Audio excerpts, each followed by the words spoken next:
ಅರಕಲಗೂಡು ತಾಲೂಕಿನ ರಾಮನಾಥಪುರದ ಹೋಬಳಿಯ ಕುಡ್ಲೂರು ಗ್ರಾಮದಲ್ಲಿ ರೈತರ ಜಮೀನು ಅಕ್ರಮವಾಗಿ ಕಬಳಿಸಲು ಯತ್ನ ನಡೀತಾ ಇದೆ ಎಂದು ಗ್ರಾಮಸ್ಥರು ಆರೋಪಿಸಿದ್ದಾರೆ. ಸರ್ವೆ ನಂಬರ್ 30/4ರಲ್ಲಿ 1.30 ಎಕರೆ ಜಮೀನು ದಶಕಗಳಿಂದ ತಮ್ಮ ಸ್ವಾಧೀನದಲ್ಲಿದ್ದರೂ ನಕಲಿ ದಾಖಲೆ ಸೃಷ್ಟಿಸಿ ಕಬಳಿಸಲು ಪ್ರಯತ್ನಿಸುತ್ತಿದ್ದಾರೆ ಎಂದು ನೊಂದ ರೈತರು ದೂರಿದರು. ಪ್ರಕರಣ ನ್ಯಾಯಾಲಯದಲ್ಲಿದ್ದರೂ ಅಧಿಕಾರಿಗಳು ಸರ್ವೆ ನಡೆಸಲು ಮುಂದಾಗಿರುವುದು ಅನುಮಾನಾಸ್ಪದ ಎಂದು ಆಕ್ರೋಶ ವ್ಯಕ್ತಪಡಿಸಿದರು.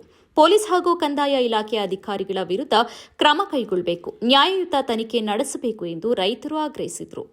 ಇದು ಗಲಾಟೆ ಆದಮೇಲೆ ಹೋಗಿದ್ದು ನಮ್ಮ ರೆಕಾರ್ಡ್ ನೋಡ್ತಿದ್ದಂಗೆ ಸುಮ್ಮನೆ ತೆಗೆದು ಎಸ್ಬಿಟ್ರು ಸರ್. ನಮಗೆ ಯಾವುದೇ ರೀತಿಯ ನ್ಯಾಯ ಕೊಡಿಸ್ತಿಲ್ಲ ಸರ್.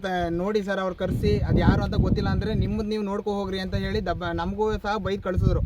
ಆದ್ದರಿಂದ ನಾವು MLA ಅವರು ನಮ್ಗೆ ಯಾವುದೇ ರೀತಿಯ ಸಪೋರ್ಟು ಮಾಡ್ತಾಯಿಲ್ಲ. ಅವರು ಇದರಿಂದಲೇ ತಹಶೀಲ್ದಾರ್ ಅವರು ಬರ್ತಾಯಿದ್ದಾರೆ ಸರ್. ಅದು ಅವರು ಒಪ್ಕೊಂಡಿದ್ದಾರೆ. ಯಾರು ತಹಶೀಲ್ದಾರ್ ಮಾತಾಡ್ಬೇಕಾದ್ರೂ ಅವರು ಒಪ್ಕೊಂಡಿದ್ದಾರೆ. ನಮಗೆ ಮೀಟಿಂಗಲ್ಲಿ ಮಾಡಿದಾಗ ಶಾಸಕರ ಇದರಿಂದ ಬರ್ತಾ ಇದೀವಿ ನಾವು ಅಂತ ಹೇಳಿದ್ದಾರೆ.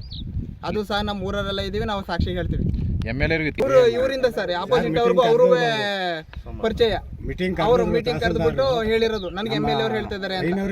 ನಮ್ಮ ಇವರು ಆಫೀಸರು ಅವರು ಇದ್ರು, ಹೇಳಿದ್ರು, ಎಲ್ಲರ ಇದ್ರಲ್ಲೂ ಹೇಳಿದ್ದಾರೆ. MLA ಕುಮ್ಮತ್ತೆ ಜಾಸ್ತಿ ಆಗಿದೆ ನೋಡಿ, ಇಲ್ಲಿ ಫೋನ್ ಮಾಡ್ತಾವ್ರೆ ಅಂತ ಹೇಳ್ಬಿಟ್ಟು ಅವರೇ ಹೇಳಿದ್ರು. ಯಾರೋ ತಹಸೀಲ್ದಾರ್ MLA ಕುಮ್ಮತ್ತೆ ಜಾಸ್ತಿ ಆಗಿದೆ ಸರ್. ನಮಗೆ ತಹಶೀಲ್ದಾರ್ ಯಾರು? ಇವರು ಸೌಮ್ಯ ಅಂತ ಸರ್. ಸೌಮ್ಯ ಆಲೂರು.